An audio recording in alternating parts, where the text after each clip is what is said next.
Hey everyone, it's been a few days since I got started working on my my Sherman, but I'll be goddamned, I am making some amazing progress. It's about 80% finished here. You know, these Tamiya 48 scale armor kits are they're so well engineered. You know, it just goes together so easily. There's so little actually that needs to be done that I was able to throw this together in literally just a few days. I think I got started on it on the hell day is it? It's Wednesday now. I think I got started on it on Saturday maybe. So yeah, I mean I've gotten this far in 4 days. But I'm really happy with the result that I've gotten so far. It's not finished yet. Like I said, I'm about 80%. It's fully painted. Fully deckled, though there were only 4 decals that had to be applied in total. There was the 1s, some registry numbers on the rear fender, and one more on the forward skid plate. But there's really not much to it. It's a dead simple model. You know, I mean, you could put huge amounts of effort into if you wanted to do some super detailing. But just as a quick build, especially for someone who's never really done armor before, I think this was an absolutely outstanding first choice for a kit to do of this genre. I do need to put out a call for advice though, because I never have done any armor before. I don't really know how to weather it. Because it's a tank that this tank in particular, at least according to the information in the manual, states that this tank operated in Italy, and I'd like to go for kind of a dusty weathering kind of look rather than grime or mud or muck. But I don't know how to do that. But if anyone out there wants to toss me a line with some tips, I'd really appreciate it, because I had a lot of fun doing this and I would like to do more armor. And I don't really know the techniques or even where to look to learn said techniques. You know, all the websites that I know of tend to focus more on aviation and science fiction, which is where I've spent most of my modeling career. So yeah, if anyone wants to point me in the right direction, I would really appreciate it. That being said, once I finish off with that, I'm going to get started on my next project, and I've just settled on what to do. I've decided to whittle down my my stash slowly before I try to buy anything new, because it's getting a little big. But this is something I picked up from the local hobby shop here about 18 months ago, maybe? So I've had it for a while. It was originally released in Japan in March of 2010. It's Hasegawa's 48 scale F-22 Raptor. Now, this is the American release, the North American edition of that kit, which for some reason does not include the photo etch set that that was included with the Asian edition, which I could have gotten off of HobbyLink Japan if I had decided to order this kit that way rather than buying it in person. But I didn't realize that that there were 2 versions until after I'd already bought it.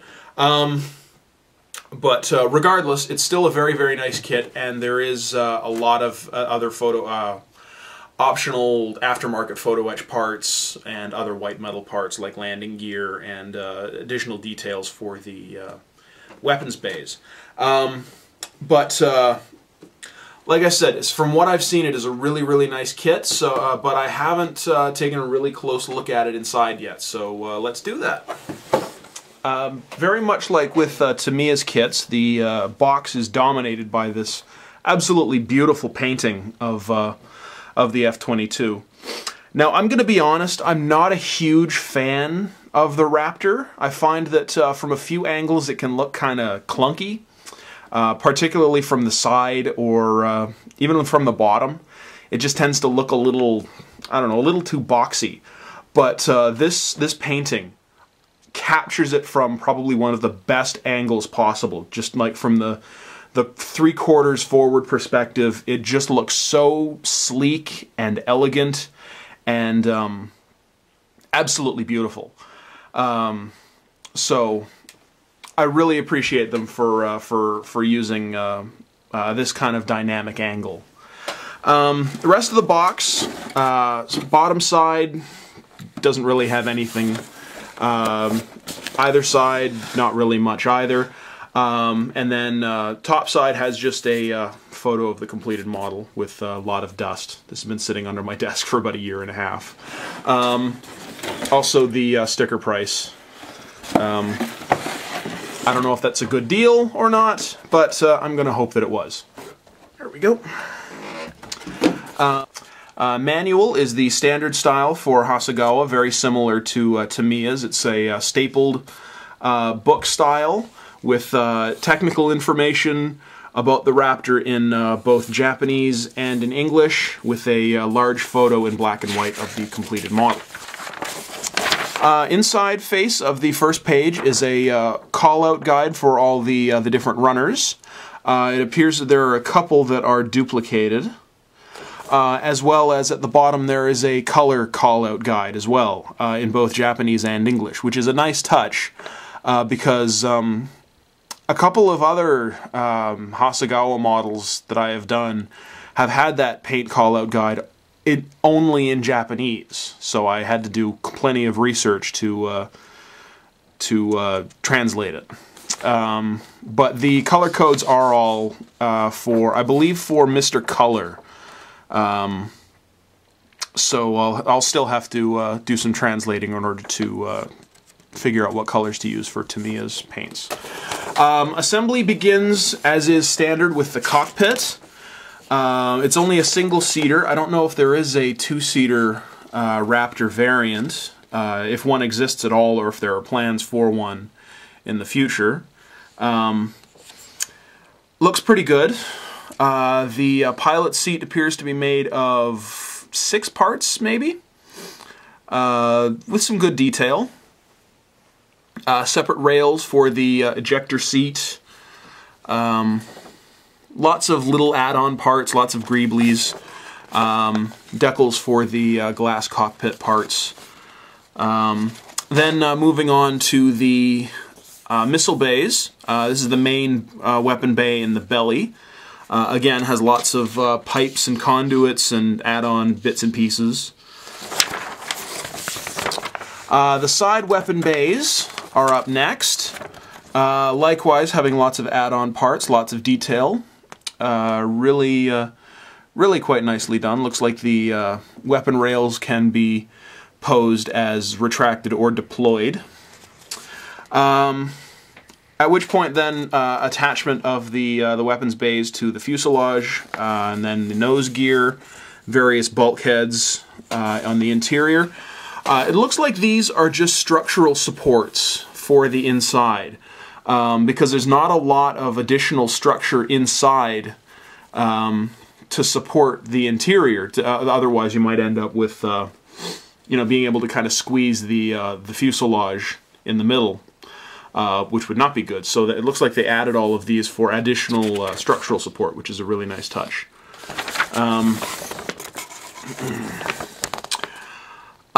Additional add-on parts, I think we got maybe the weapons, machine guns possibly, for the upper surface.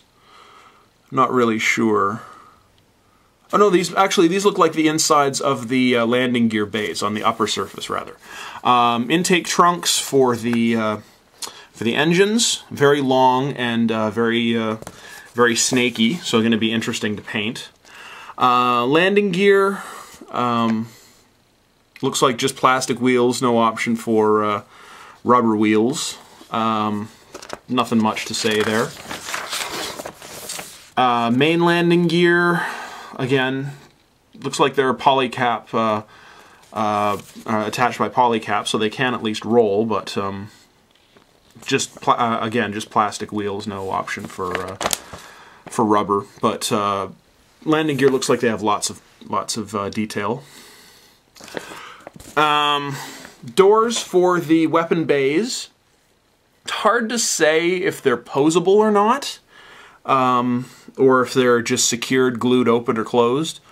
I'll have to do a little more.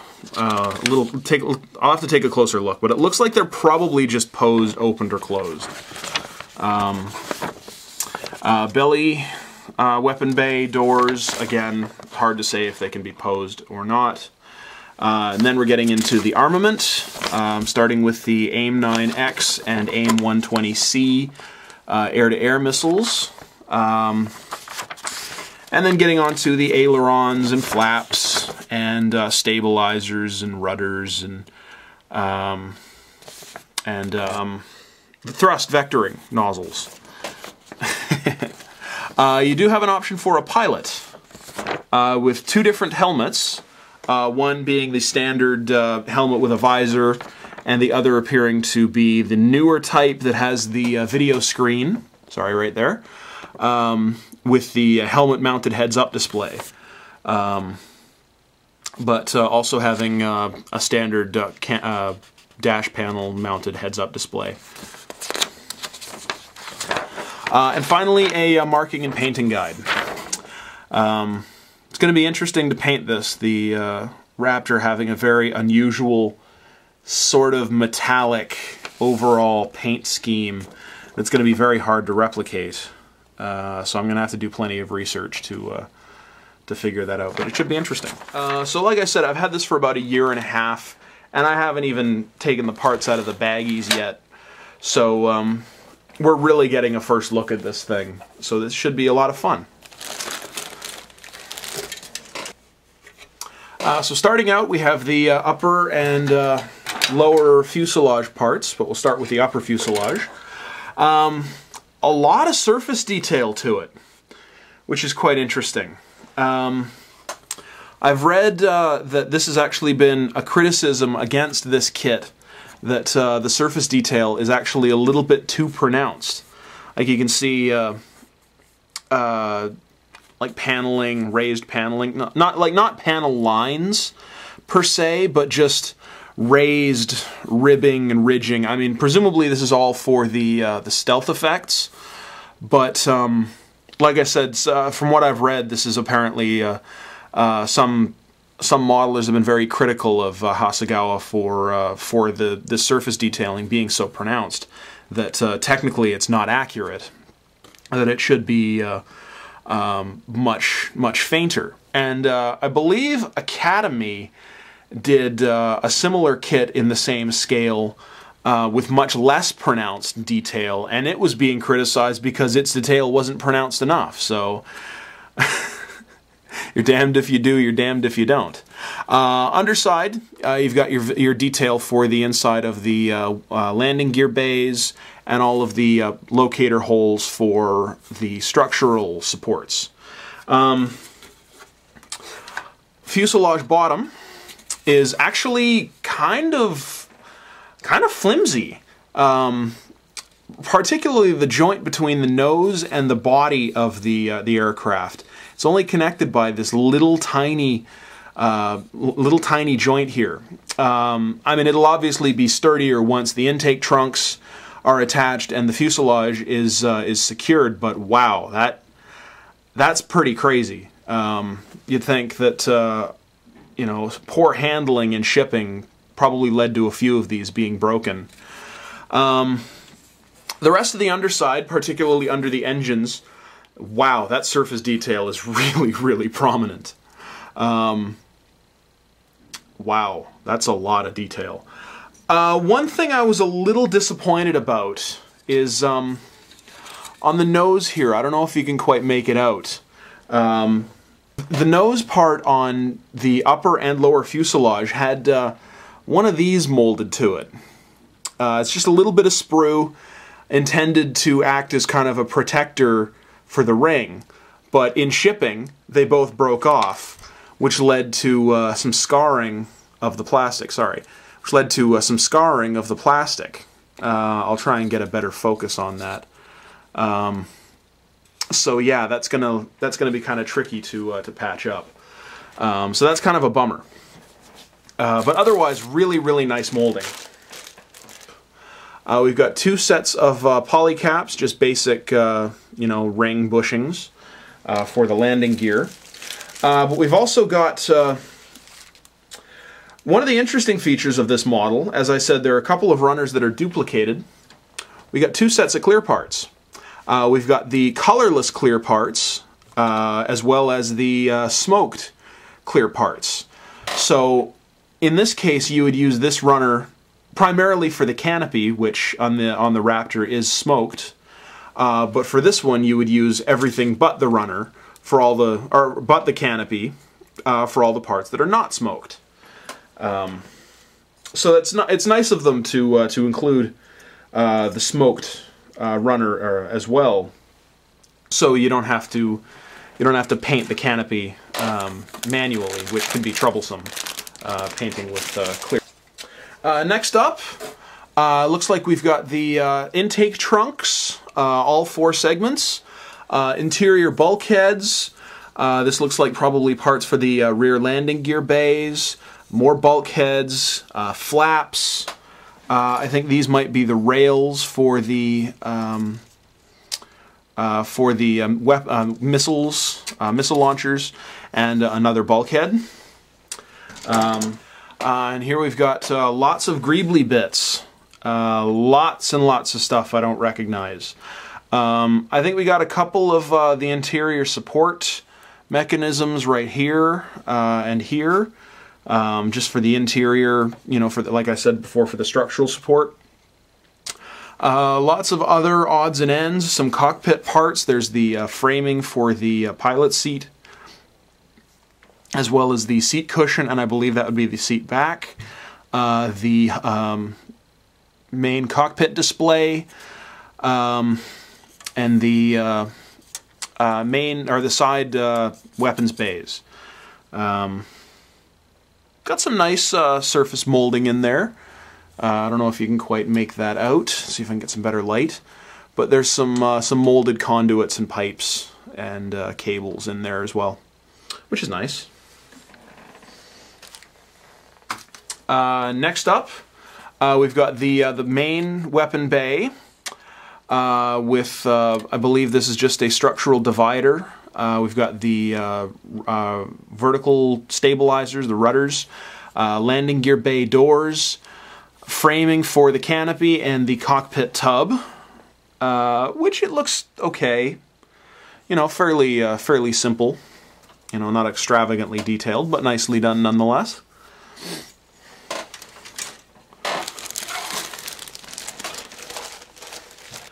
This would appear to be all of the door parts for the weapons bays.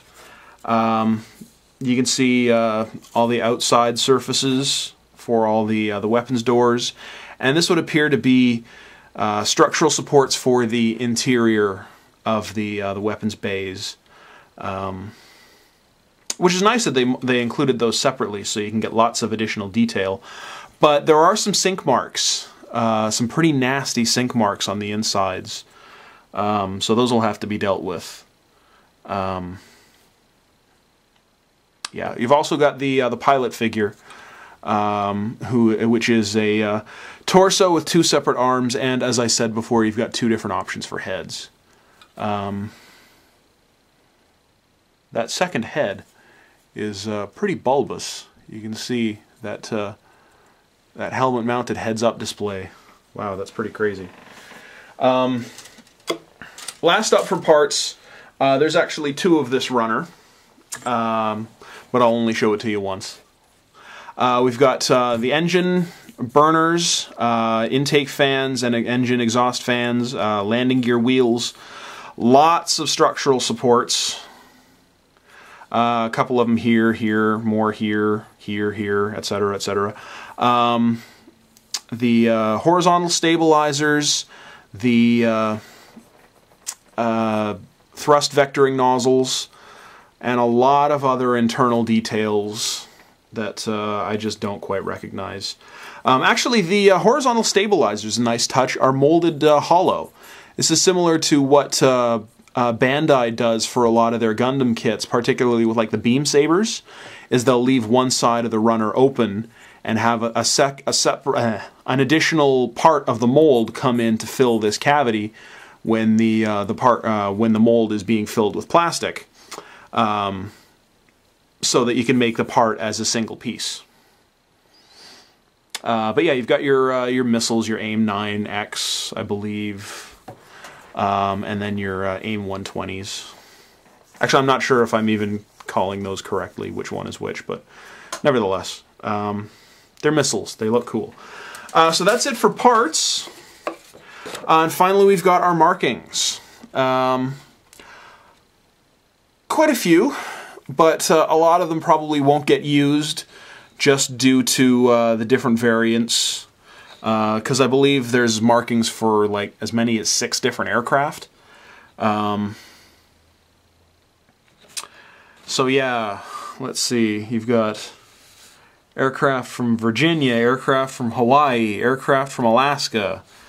Quite a lot of different pilot names.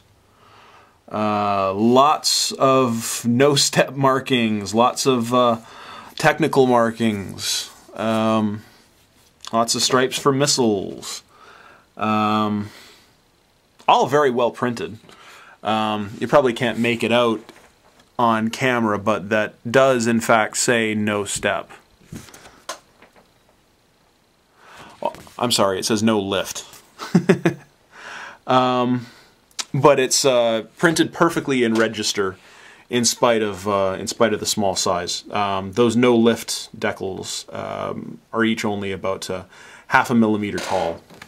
So props to Hasegawa for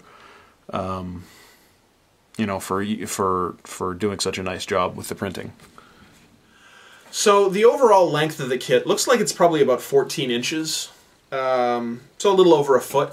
Really, really nicely done. I'm really anxious to get started on this. I have done a little bit of research, apart from just, seeing that people are disappointed with the raised detail. But most people are saying that apart from that, it is absolutely an outstanding, top-notch kit. And every other kit I've done from Hasegawa has been just a delight to build. This is actually going to be my second Raptor in my modeling career. My first one was a 72nd scale kit, I believe also from Hasegawa, that I got about halfway through and walked away from because I wasn't really in the right headspace to do aircraft at the time. I was still very much in my sci-fi phase, which I still do. I mean, obviously, I'll never stop doing sci-fi, but I'm happy to have branched out and started doing, real-world subjects. So anyway, that being said, I'm anxious to get started on it, but it will have to wait until I've finished with my Sherman. So if you have any advice, hit me up on Twitter. My account is @faceforward1. You can you can send me a private message on eScale Models. I have a whole thread up there for this model with lots of pictures.